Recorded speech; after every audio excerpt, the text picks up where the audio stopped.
Good morning students. आज हम करने जा रहे हैं अपना chapter number 8 reach for the top part first. देखो इस चैप्टर के दो पार्ट हैं, यानी ये चैप्टर दो पार्ट्स में डिवाइडेड है। फर्स्ट पार्ट संतोष यादव के बारे में और सेकंड पार्ट मारिया शरापोवा के बारे में। तो आज हम करेंगे फर्स्ट पार्ट अपना।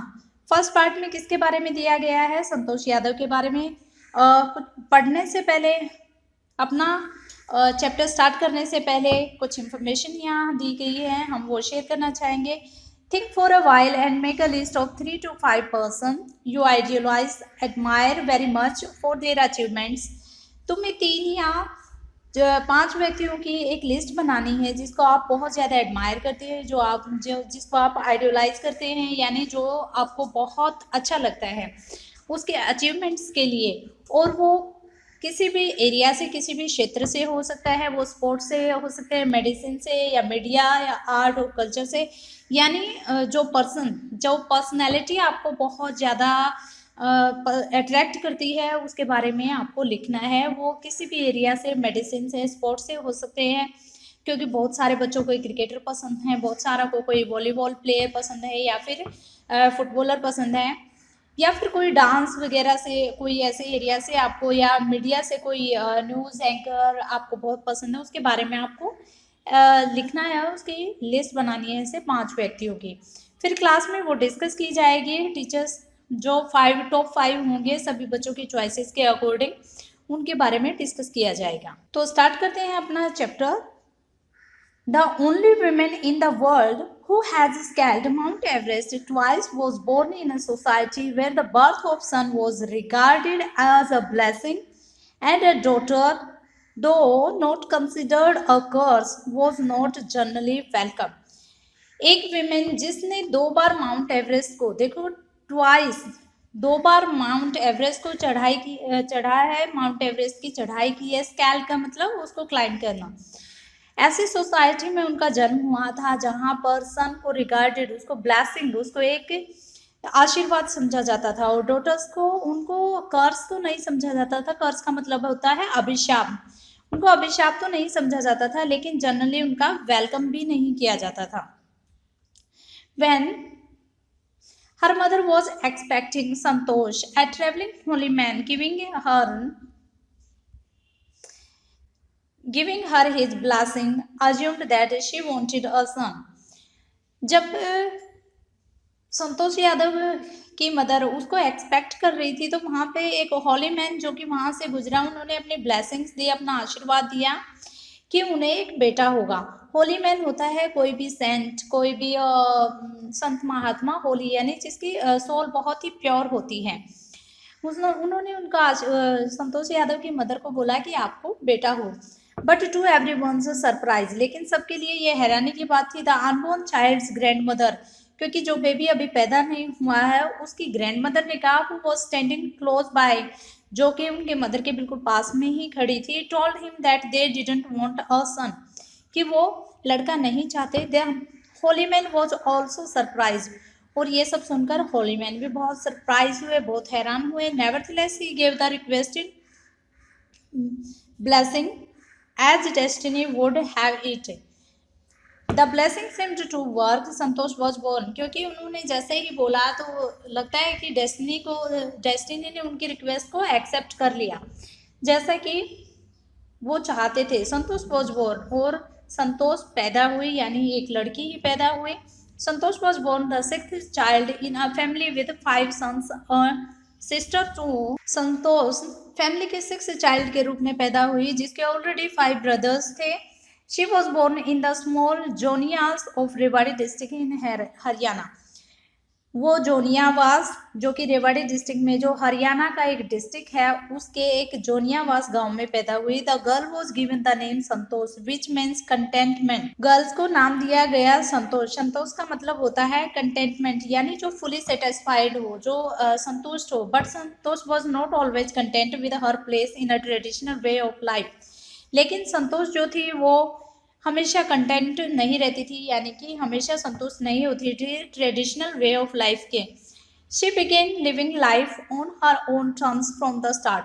शुरू से ही उसने अपने टर्म एंड कंडीशंस पे जीना शुरू कर दिया। Where other girls were traditional Indian dresses Santosh preferred shorts.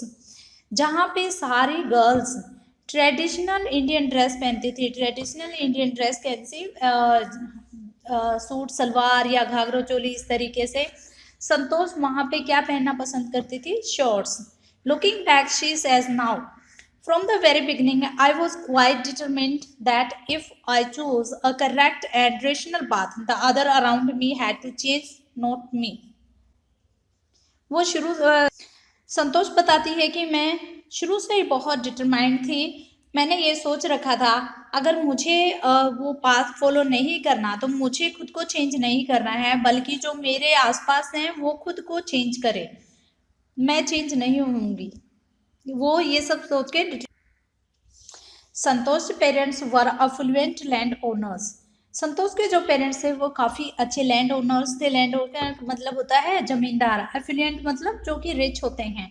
Who could afford to send their children to the best schools even to the country's capital.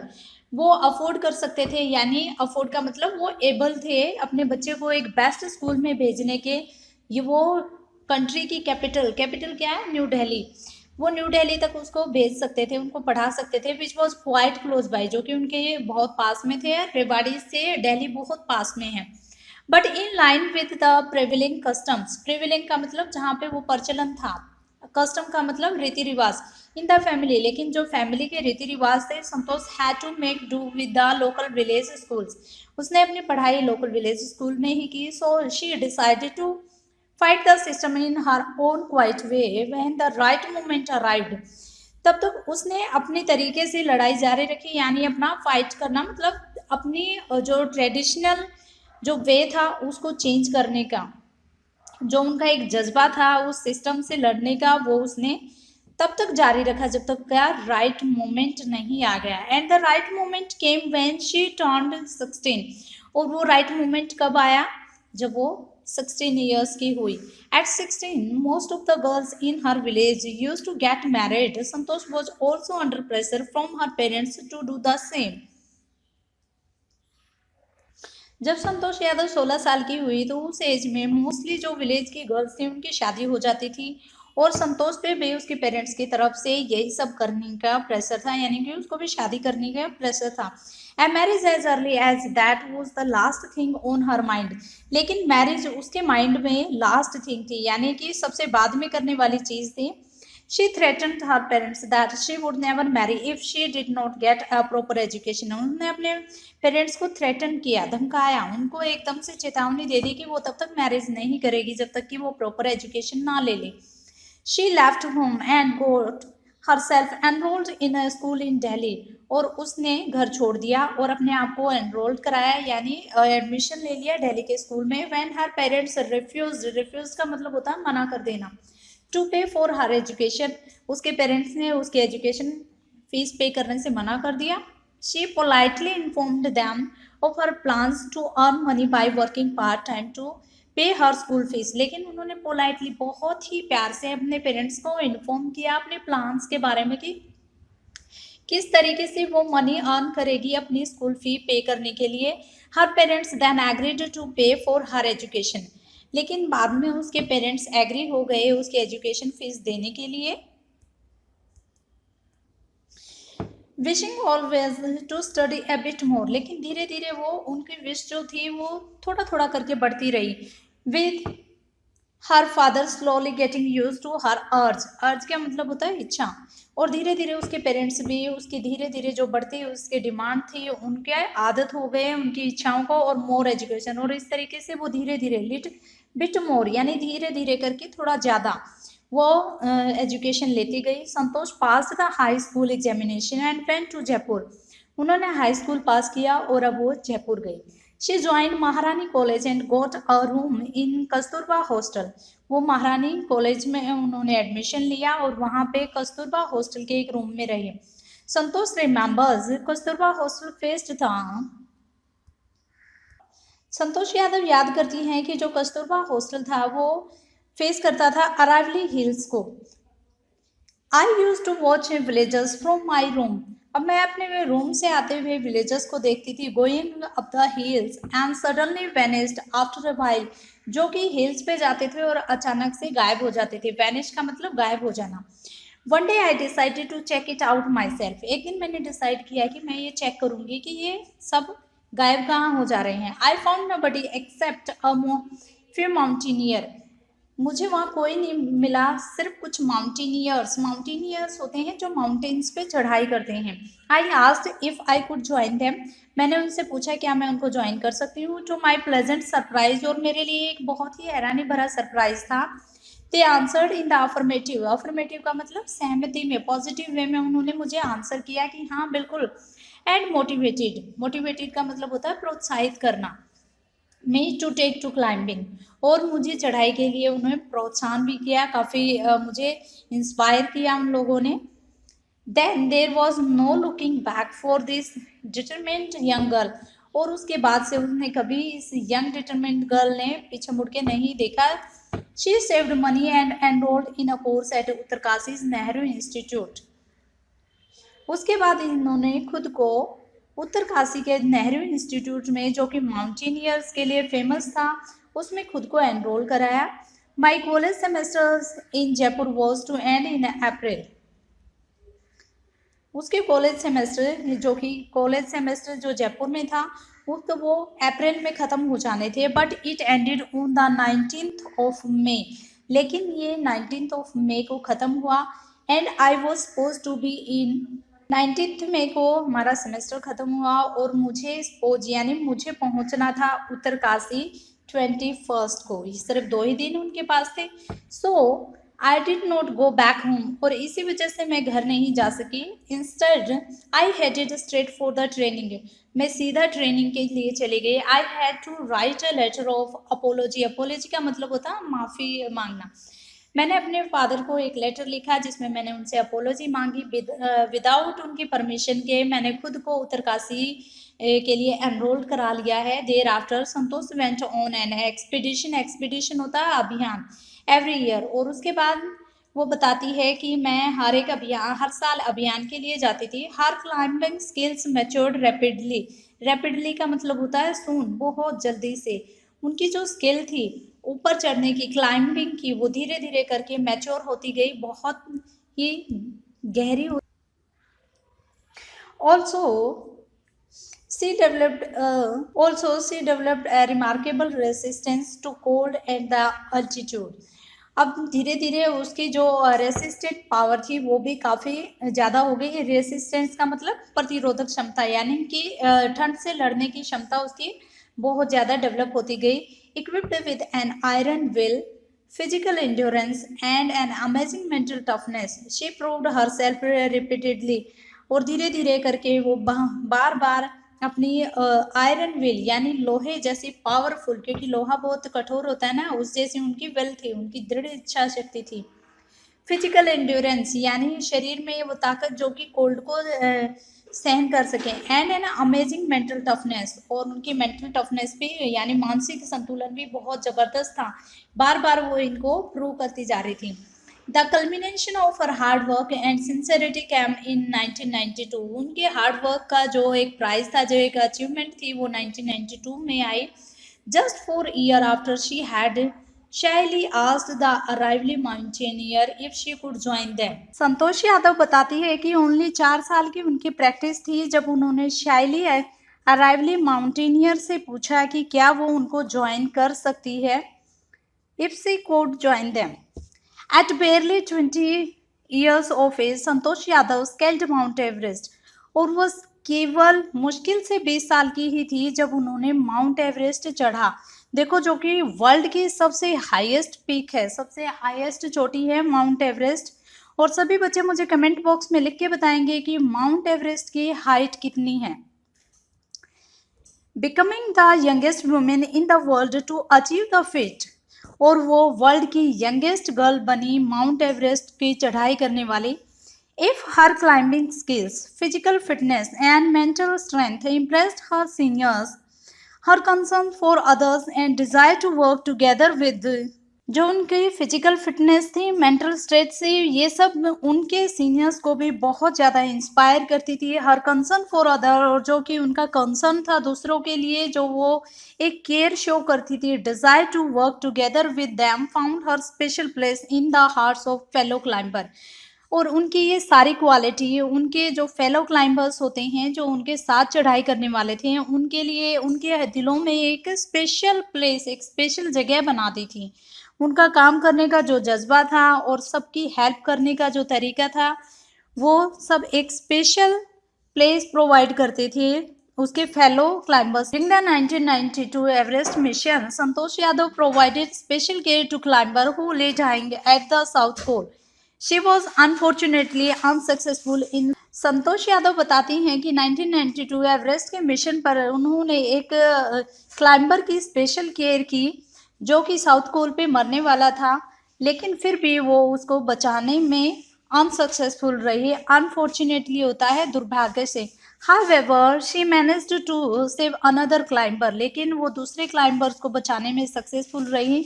Mohan Singh, जिनका नाम था, who would have met with the same fate, और उनके साथ भी वही हादसा होने वाला था जो फर्स्ट क्लाइंबर के साथ हुआ था।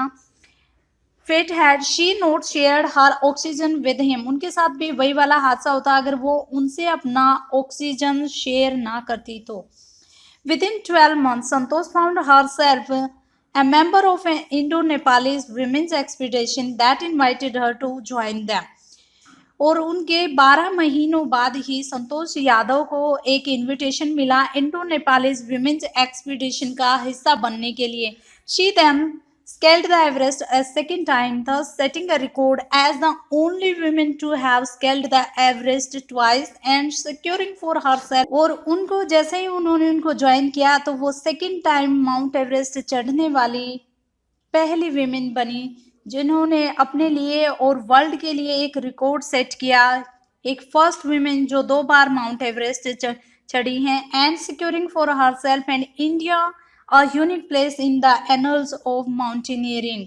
ये सिर्फ उन्होंने अपने लिए नहीं बल्कि हमारे देश के लिए, इंडिया के लिए भी एक बहुत ही बड़ी अचीवमेंट प्राप्त की। In recognition of her achievements, the Indian government bestowed upon her one of the nation's top honour, the Padma Shri. और उनकी इन अचीवमेंट्स की रिकॉग्निशन के लिए, उस पहचान को बनाए रखने के लिए इंडियन गवर्नमेंट्स ने उनको भारत का जो कि राष्ट्र का टॉप ऑनर है, टॉप अवार्ड है, पद्मश्री, वो उनको दिया। Describing her feeling, she was literally on top of the world. Santosh has said, it took some time for the enormity of the moment to sink in. Then I unfurled the Indian tricolor and held it aloft on the roof of the world. जब वो mount Everest पर थी तो संतोष यादव कहती है कि मेरे लिए 1 मिनट के लिए तो ये मोमेंट ऐसा था कि बहुत ज़्यादा, जैसे मैं उसमें डूब गई हूँ, समझ ही नहीं आया। और उसके बाद मैंने इंडिया का ट्राई कलर, तिरंगा, वहाँ पे अनफोल्ड किया, and held it aloft on the roof of the world. और तब मुझे ऐसा लग रहा था जैसे कि मैं संसार की सबसे ऊंची चोटी, उसकी छत पर, संसार की छत के ऊपर खड़ी हूँ। The feeling is indescribable. और फीलिंग्स, जो मेरी भावनाएं थी, वो ऐसी थी जिनको बयां नहीं किया जा रहा था, मुझे वहाँ पे शब्द नहीं मिल रहे थे। The Indian flag was flying on top of the world. और भारत का तिरंगा, भारत का झंडा वर्ल्ड की सबसे ऊंची चोटी पर लहरा रहा था। It was truly a spiritual moment. और सच में ये मेरे लिए एक बहुत ही स्पिरिचुअल मोमेंट होता है, कि बहुत ही आध्यात्मिक क्षण। I felt proud as an Indian. और मुझे भारतीय होने पर भी बहुत ज़्यादा गर्व हो रहा था। Also a fervent environmentalist, Santosh collected and brought down 500 kilograms of garbage from the Himalayas. Fervent होता है बहुत ज़्यादा एंथुजियास्टिक, बहुत ही साहसी और उत्साही। एनवायरमेंटलिस्ट, पर्यावरणवादी। संतोष यादव एक ऐसे पर्यावरणवादी, एक ऐसे एनवायरमेंटलिस्ट होते हुए उन्होंने माउंट एवरेस्ट से, हिमालय से 500 केजी का गार्बेज भी कलेक्ट किया और उनको नीचे लेके आई, यानी 500। देखो 500 किलोग्राम गार्बेज, कूड़ा कचरा कितना ज़्यादा होता है। ये था हमारा आज का चैप्टर और नेक्स्ट वीडियो में हम करेंगे अपना इस चैप्टर का second part. Thank you, have a great day.